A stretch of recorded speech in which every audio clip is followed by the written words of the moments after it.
you can get somebody, like a real person, to stand in. I am Lorenzo Lamas and I'm selling you some shampoo. But, you know, when you have a character, I think as a kid, that whole idea of, you know, you fall in love with those cartoon characters and that you really buy into whatever they're trying to get across to you, you know.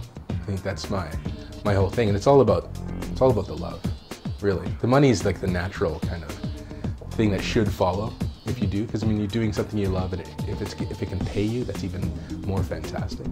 When I got into toy design, I thought it was, you know, it's great for it to form this piece of plastic into something that had a message, you know. But I wanted to have, you know, the idea of doing something beyond that. I don't want to. Never thought of working for Mattel or Hasbro or any of the kind of the bigger companies. So, but I like the idea of the small guy, the independent, making something and then putting it out there. It's, you know, create a character, you make an app, it becomes something fun, you make a plush toy.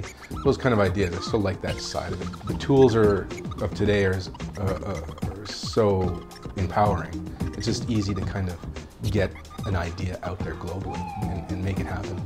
Characters are a natural extension of what I want to convey. It's like me being able to, you know, an actor being able to hide behind a character. I can hide behind a character that I make. I can completely construct all of the rules for the world, how the character is, why the character is, you know, and completely dictate that whole thing. It makes me probably, I'm sure if you look at all of my stuff, there's a common thread through everything in terms of the way, you know, the character struggles or kind of the origins of the characters and what they kind of stand for, you know. So I think it's just about me being able to express that story through the characters.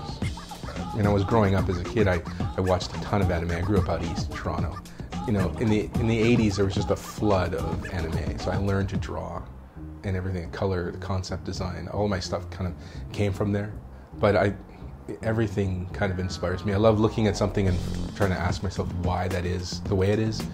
You know, if it's something that strikes me, and then why does it strike me so much, and really try to kind of deconstruct it in my brain. You know, and it's always about the emotional element of anything. You know, it's kind of that idea that obviously sex sells, but right after that, I think it's the emotional value of any particular proposition that really makes people love, you know, fall in love with something. You know, whether it's your Elmos or your gorillas or whoever it is. I think it's that idea, trying to capture that so that people get inspired when they look at what I've done. It's really all about how it makes me feel when I do design. It's got to feel really good. Being creative is a very special ability, you know, to be able to translate what's inside and put it outside and communicate to other people is a skill that, you know, many people don't have.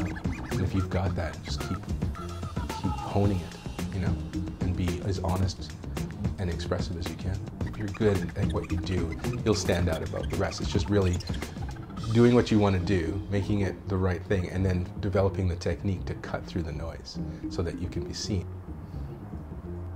Hi, my name's Dacosta, and I'm a character IP developer.